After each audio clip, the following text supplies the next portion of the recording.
Close. Semi-close.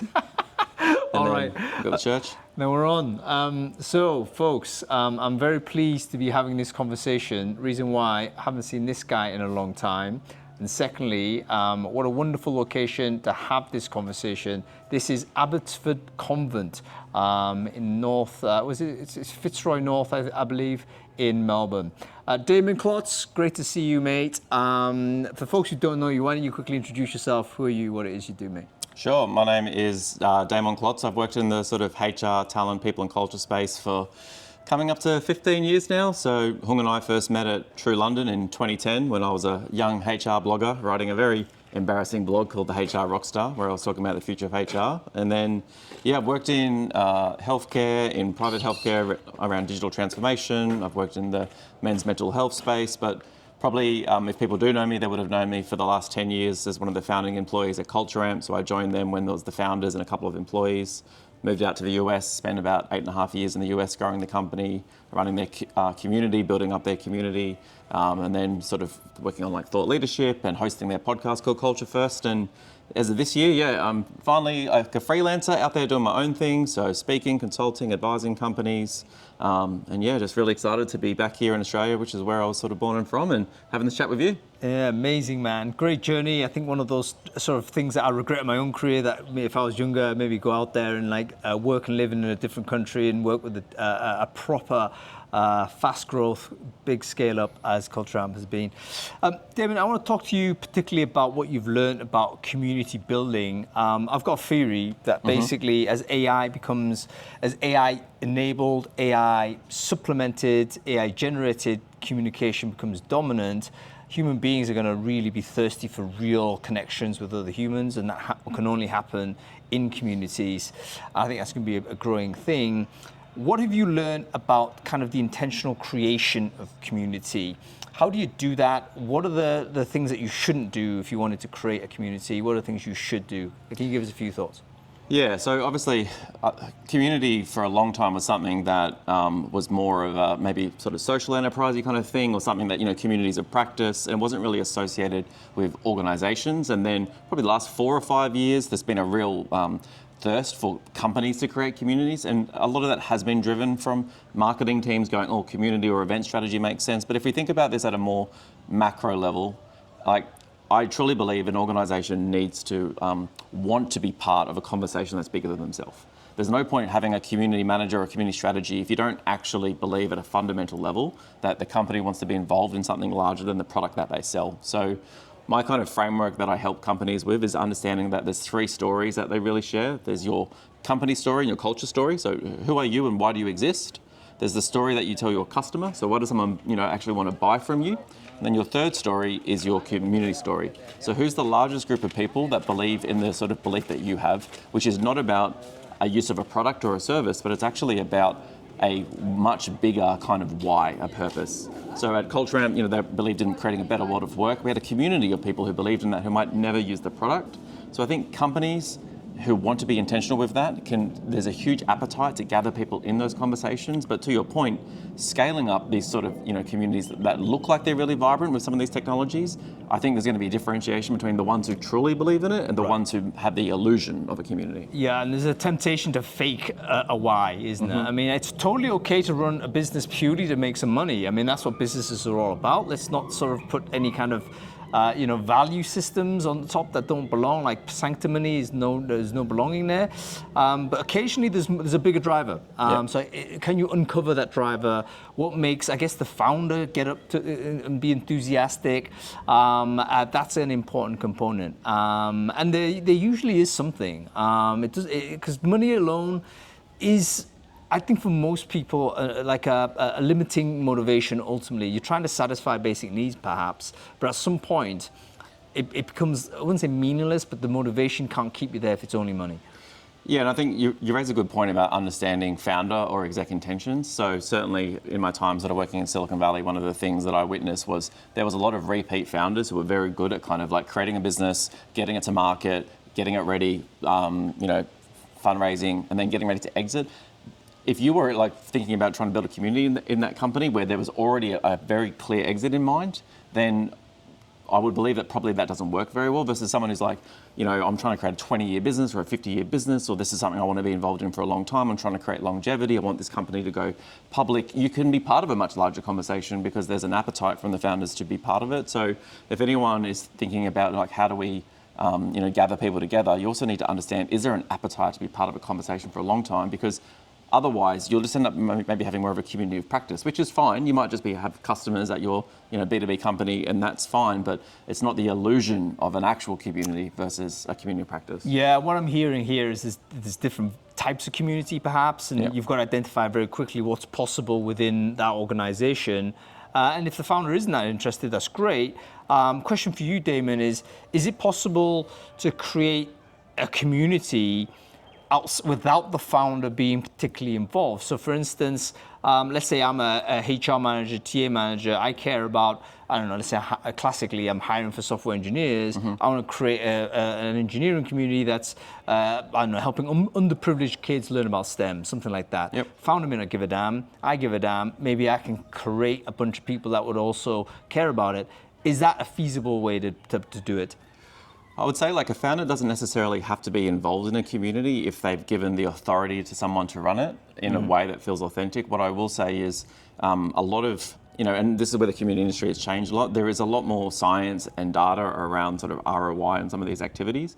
But if the market gets tough, if the economy shrinks, and someone's like, well, let's stop running that program because, we don't know how to measure it, then very quickly, anyone who's in that community is going to have quite a lot of negative brand sentiment by saying, well, you told me to be a part of these things, you involved, you made me an ambassador or something, and then like it's just gone because they look at it as a marketing activity versus a company strategy. So the founder doesn't necessarily have to be involved, but you need to understand when decisions get tough, is community going to be something that you will always do, or is it tied to a marketing strategy which could have a budget line which could just then be scratched? Yeah, really good point. And there's a betrayal there, isn't there? If you've asked people to participate in a community and then you pull it, actually they're entitled to be angry. It's like they've committed something, there's an opportunity cost for them to participate in your community, aside from something else.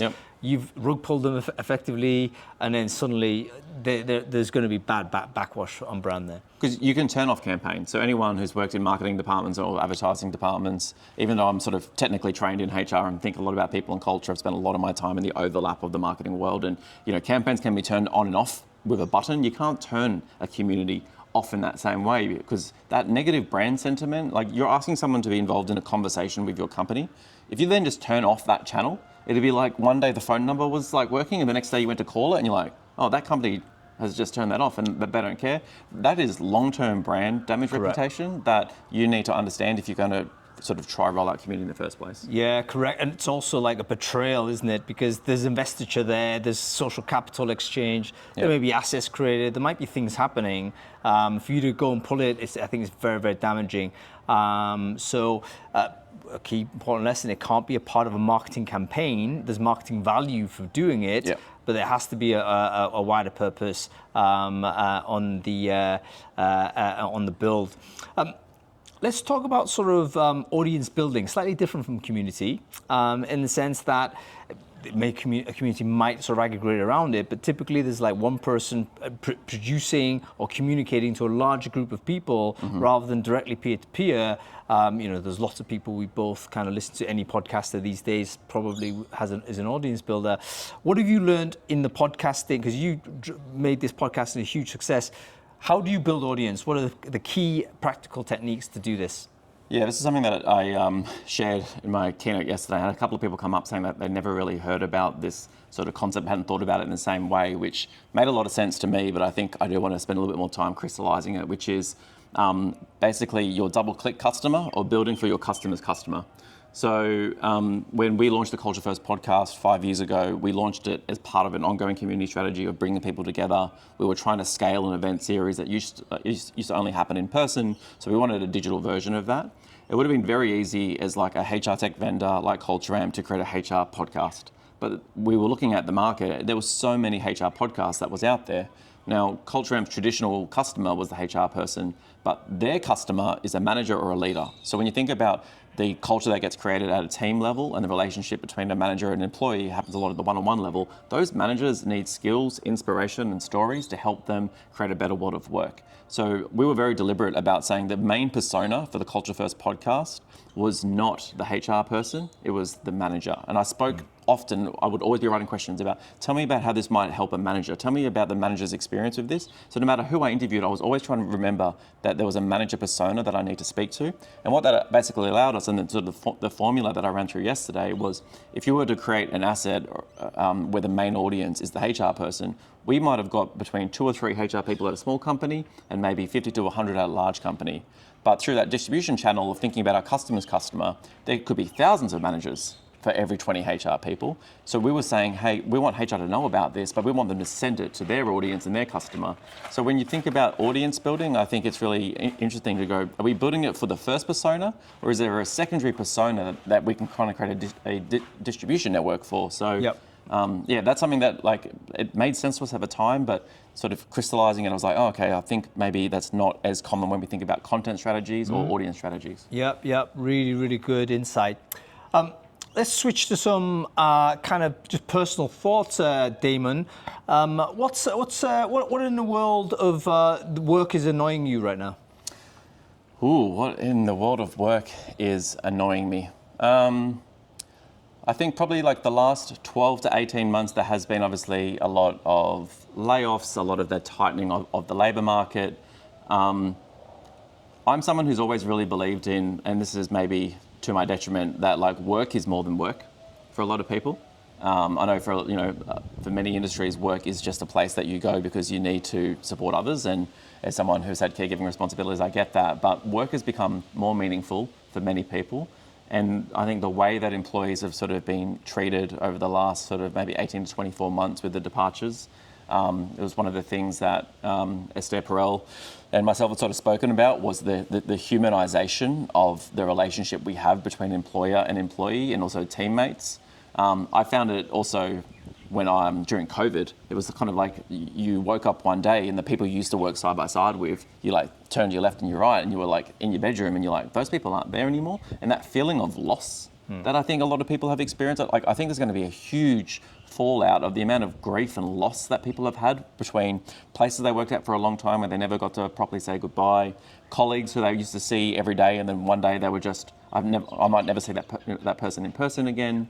So I think how we deal with exits and loss and grief in the workplace, I think is something that I'm thinking a lot about. I think a lot of organisations, due to compliance and other reasons, cut things off, like very kind of cutthroat. So yeah, I'm thinking about it just because I think there could be a larger impact of how people think about their relationship with work, which might actually see a pullback of, I'm not going to give as much anymore because that trust has been broken. There was a really interesting blog post that I think I featured on the newsletter a week or so ago about this software engineer that said exactly this. He said, look, if you've been laid off, actually you're never the same again. And he cited it was a really honest essay where he said, you know what, in future, I'm not going to give that much to any employer because I actually gave everything to this company. Yep. Our performance was really high. I was doing everything well, ticks in the box everywhere. But because the project he was on or the function he was on, the company pivoted away from, he was gone.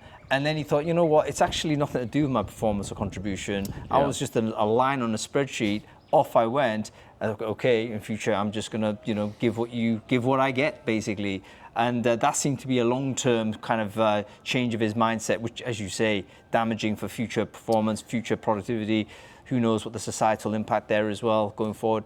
It was something I interviewed Oliver Burkeman, who wrote the book 4,000 Weeks, about our understanding of mortality and time management. And one of the things he and I spoke about was strategic underachievement being something that might be more common by employees, which is looking at some of those areas going, I used to give 150% on this thing, but based on my own mental health, my well-being, my sort of mistrust maybe of the employer-employee relationship, I'm going to strategically underachieve in a few areas because I've given everything and I've also seen that it means nothing sometimes. Yep. And so then what we're seeing is we're asking, the world needs, higher standards of performance and the whole do more with less. I think with that pullback from the employee level, we're going to be in this kind of tension point where the employers keep going, well, how do we get more out of you? Why is engagement low? Why is performance low? And the employees are like, nah, we've seen this play out. Yeah. So, yeah. Hey, listen, once trust is broken, very hard to rebuild it, because let's not forget, first time you've been made redundant, that is, it's almost the first time of anything. It's a very impactful thing. And yeah, the injury might just be persistent going forward. Okay, switch track, final question. What's the one thing that's inspiring you right now about what's happening in our industry? As someone who has spent sort of 10 years in-house, and now I've sort of created this opportunity to be in conversation with like a lot more companies, I'm really, I guess, inspired by trying to create a bit of a portfolio career for myself. And I think we're going to see this happen hopefully more often, which is sometimes it's good to hyper-specialize. Like, I think it's really, it's great to have like niche passions and things like that. And for a long time, I thought my career doing so many different things might be to my detriment. And I've also had that same thought where I thought I was too specialized at one stage, that it might be to my detriment. And I think we're having more open conversations around having a variety of skill sets being interesting. Mm-hmm. Like, I started my career in the government, and I'd been there for 4 years, and I was really worried that people are going to label me as a government employee. And then I went into the private sector. I was like, oh, thank God I've done that. And then I went to a startup. I'm like, oh, people are going to think I can work in tech now. Where now it's like, well, I've done mental health, I've done marketing roles, HR roles, community roles. I'm consulting on people and culture projects. People are saying, actually, holistically, there's many things you could help me with. And we see that as valuable, as opposed to saying people who've had career breaks or have worked in multiple industries. So hopefully we can look at the holistic human and go, what can you bring to this, the table?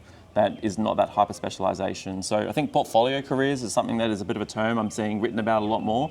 Understanding that people might have had multiple careers in one lifetime, maybe even multiple careers at one company. Yep, maybe even multiple sort of activities simultaneously. Exactly. So you're operating a number of different revenue streams, a number of different work projects, work streams, maybe with different employers, maybe within the same employer, but doing like pretty different things. So yeah, interesting how we're going to go. Damon Klotz, wonderful to be chatting with you. We, of course, are at an event we have to go back to, so we have to cut the conversation down here. But for people who want to get in touch with you, how do they do that? What are the places they need to go? Yeah, if you want to reach out, LinkedIn or just my website, damonklotz.com, which needs a huge update from the old HR Rockstar blog on the same template on WordPress that I've been rocking for 15 plus years. But yeah, send me a message on LinkedIn or Instagram, or if you're interested in sort of thinking about the conversations that I've had with different people, there's a 80 plus catalogue of Culture First podcast episodes on Spotify or Apple or on YouTube. But yeah, if any of this was interesting, send me a message. Would love to chat. Great stuff. Thank you very much, Damon. Great chatting with you, man. So good to see you.